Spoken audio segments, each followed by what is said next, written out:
ご視聴ありがとうございます。ひでパパチャンネルのひでパパです。今回初めてナレーションに挑戦しています。お聞き苦しい点もあるとは思いますが、最後までよろしくお願いいたします。まず最初にシガーソケットの延長ケーブルを配置します。フローリングの下になるので、左のへこみ部分を探して養生テープで固定します。この延長ケーブルは移動中のポータブルバッテリーの充電や冷蔵庫などで使っていこうと思っていますが、基本的にはポータブルバッテリーを使って容量が不足した時に使いたいと思っています。車のバッテリーや発電量も考えると、今後走行充電器を入れた方がいいかもしれませんが、とりあえず延長だけで試してみます。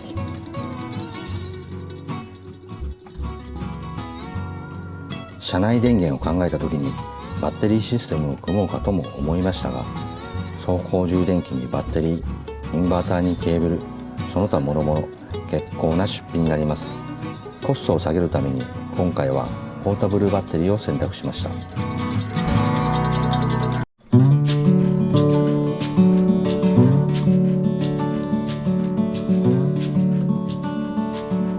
次はフローリングを配置していきます。フローリングは以前の動画で紹介しているので早送りでいきます。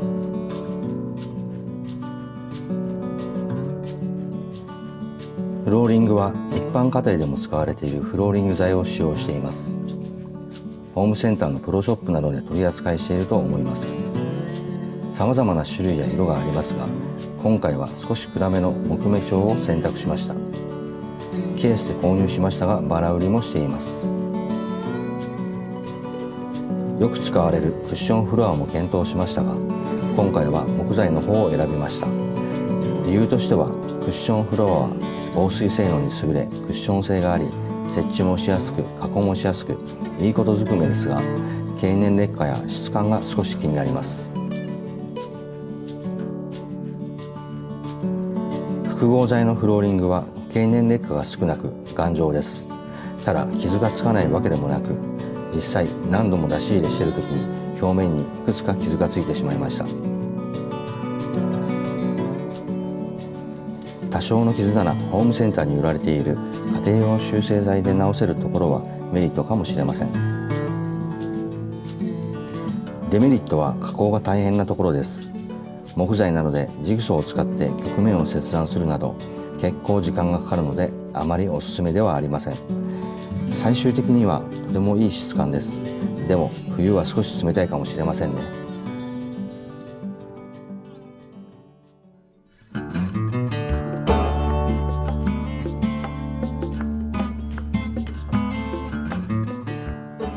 続いてセカンドシートを設置していきます。これも早送りでお送りします。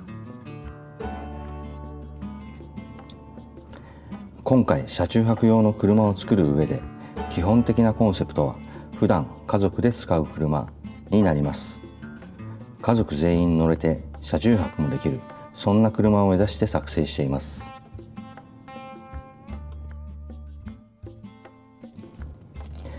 なのでセカンドシートはいつでも出せる状態、または出しっぱなしで、車中泊時のみシートを畳むことを考えています。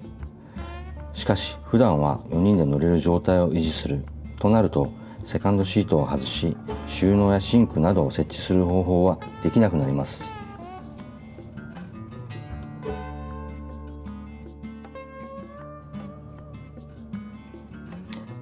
いろいろ考えた結果、一番後ろにシンクとバッテリー、電子レンジを設置することにしました。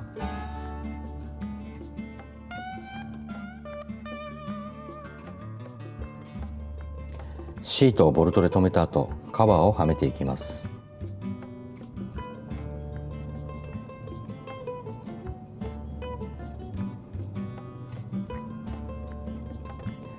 カバーのはめ方が間違ってますね。上部がはまってません。まだこの時点では気づいてないようです。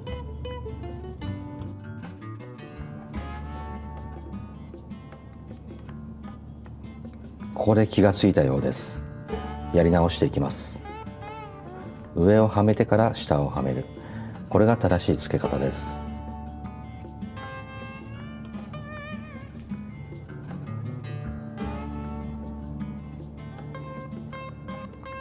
一度はめてしまうと結構硬くて苦労します。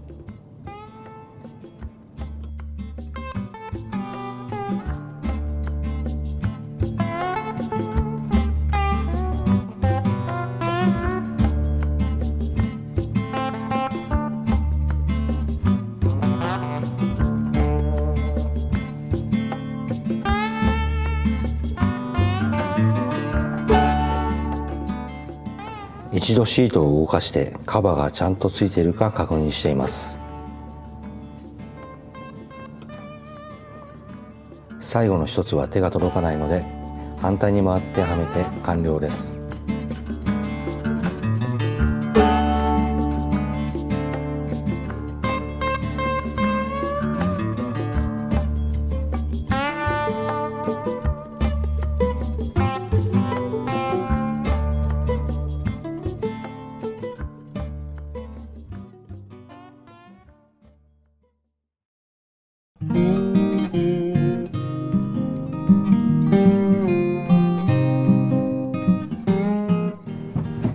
いよいよ家具を配置していきます。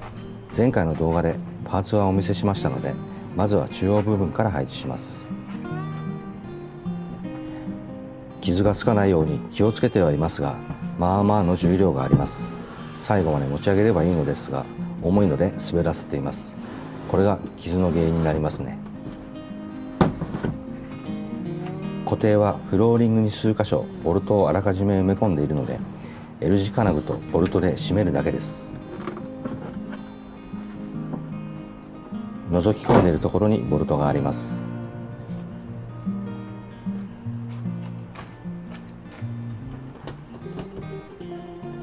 穴に合わせるときっちり収まります。フローリングも家具もそうですが、車体に一切固定していません。理由は車検時に下ろす必要があるかもしれないからです。たまたまフローリングが完成した時に思った以上にぴったりサイズで、これもう固定しなくてもずれないよねと思い固定していません。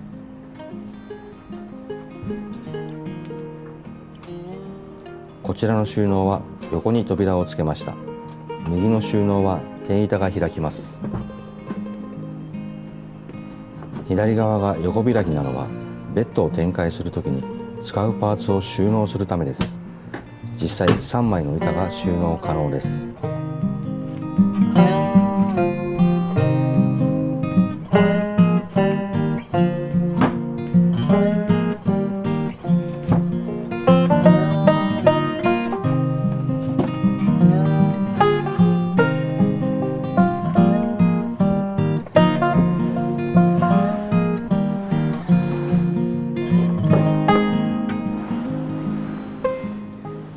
右の収納は普段使うものを収納したいので、出し入れしやすいように上開きにしました。3つに分けることで小分けに物を入れることができます。こちらもボルトで固定します。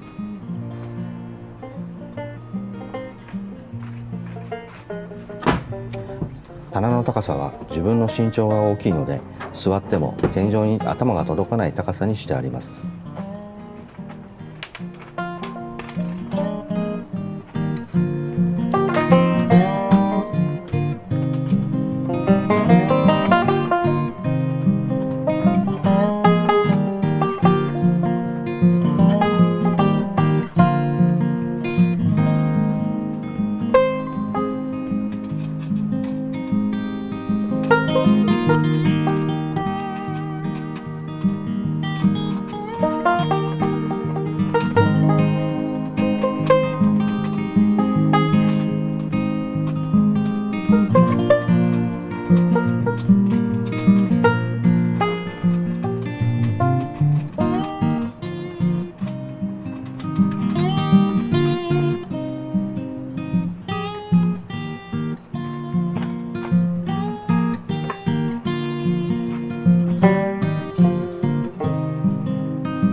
ここで板を取り出していますが、それぞれの棚には中央に溝があり、そこに板を引くことができ、フラットになるようにしています。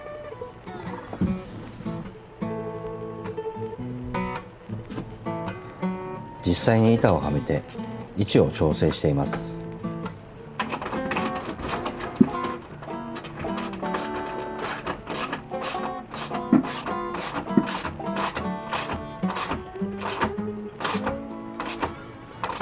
位置が決まったらレンチでしっかり締めていきます。反対側も同じです。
手前側も同じで、実際に板をはめて左右の位置を調整してからボルトを締めていきます。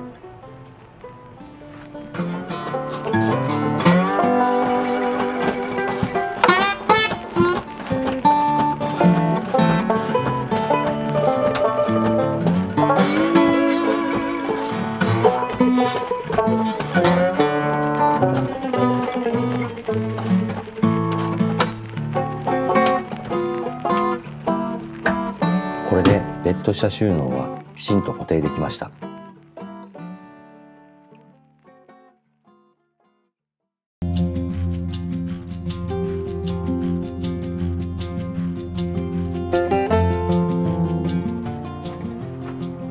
車の一番後ろにシンクとバッテリーを収納する棚を設置します。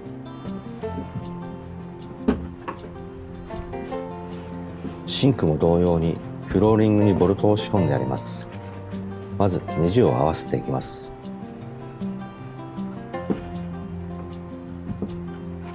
シンクの下のタンクを入れるスペースは念のため防水塗装をしました。蓋を作るつもりはなかったのですが、丸見えはかっこ悪いので急遽作成しました。電動ポンプの配線は床下を通します。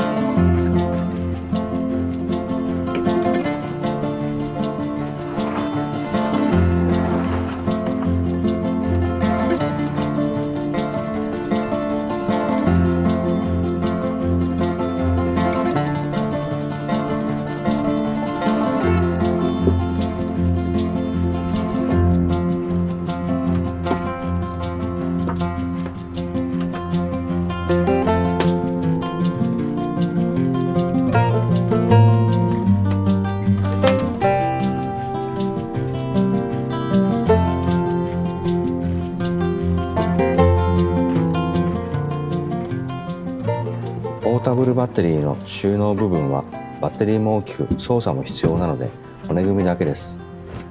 ただ見える部分の木材は木目テープで加工しました。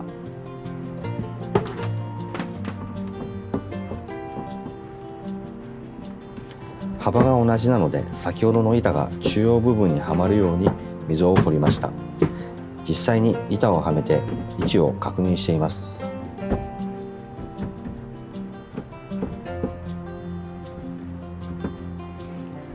位置の調整が終わったらネジ止めをしていきます。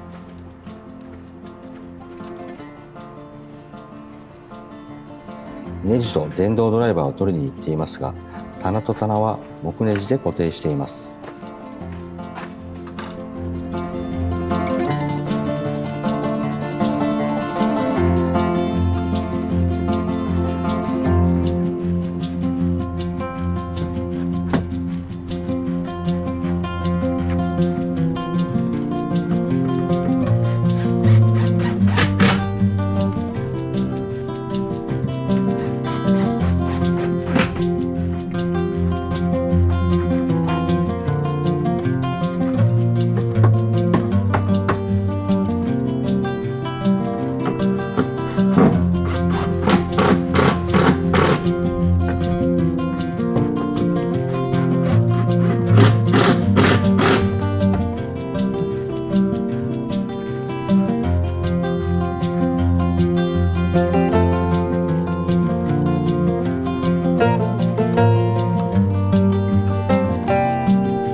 ネジを探しに行っていましたが、どうやらサイズが違ったようです。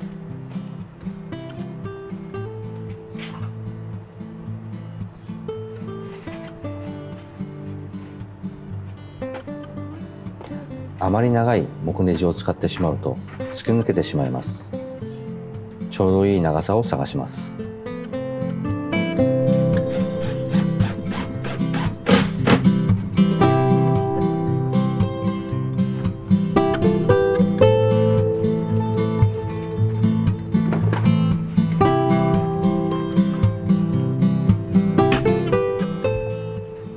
板を外してコードを通そうとしていますが通りません。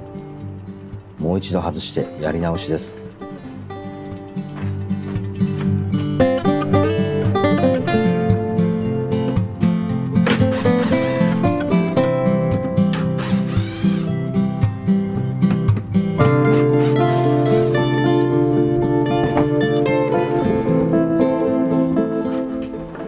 今度は忘れずに先にコードを通しておきます。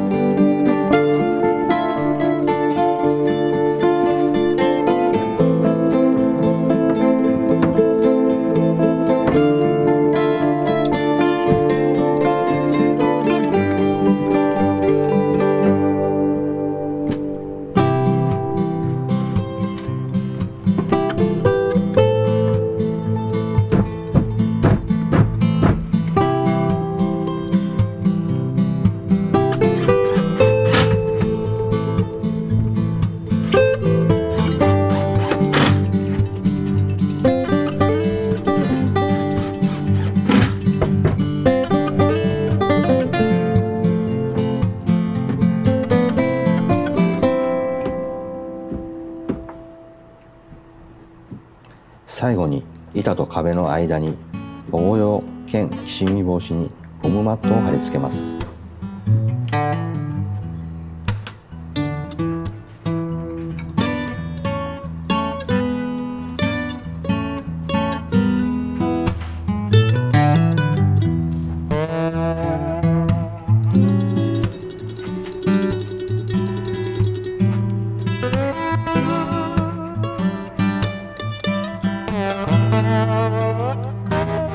これでシンクとバッテリーの棚が設置できました。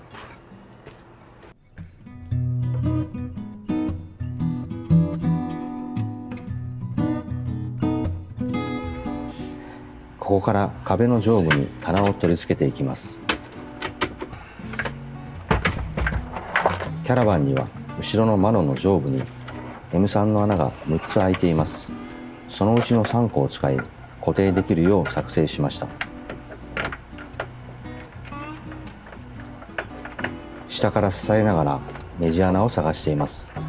ボルトが斜めで、しかも木で見えないのでなかなかうまく刺さりません。仮止めをするまで手も離すことができません。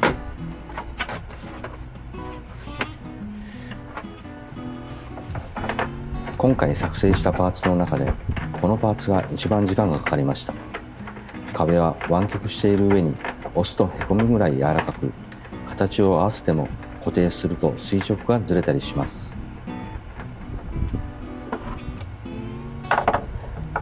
何度も調整してやっと形になりました。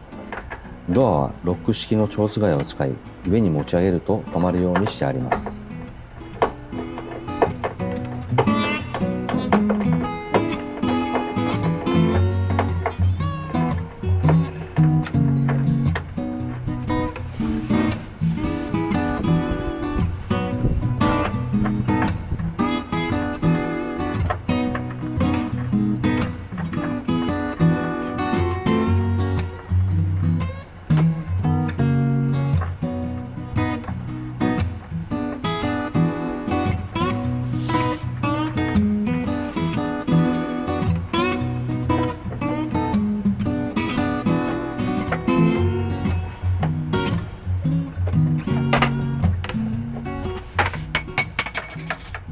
おっと、何か落ちましたね。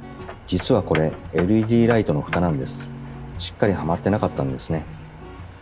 棚の下に2個 LED ライトを仕込んであり、内側に配線を通してあります。ギボシ加工もしてあります。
何度も何度も位置を調整して、やっとボルトがすべてはまったようです。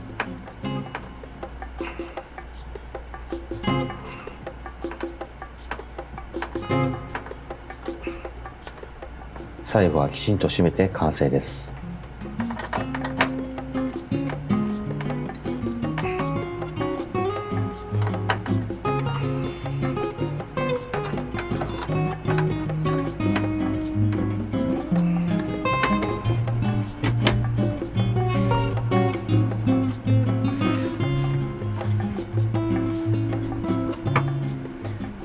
先ほど落ちた蓋もはめておきます。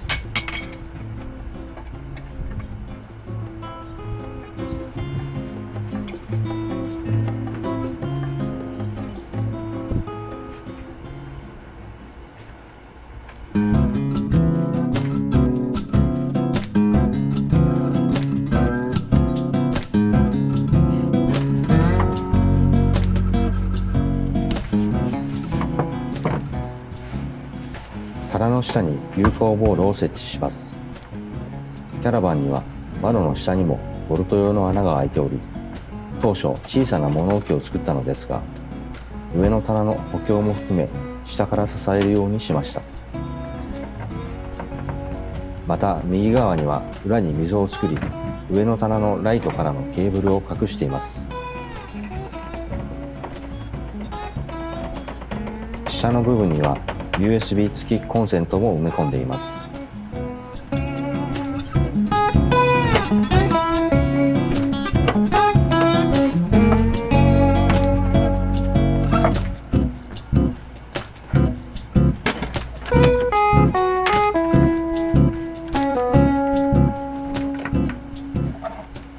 一度取り付けましたが、コードが隠れてしまったので、再度取り外してコードを出して上の棚に入れてからもう一度留め直しています。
まで解説してきましたが、いかがだったでしょうか。ナレーションは難しいですね。何度もやり直してすごく時間がかかってしまいました。動画が長くなってしまったので、続きは次回にさせていただきます。次回は後部の棚、電気配線をお送りします。編集が遅くて大変申し訳ありませんが、頑張りますので、よかったらチャンネル登録、グッドボタンをよろしくお願いします。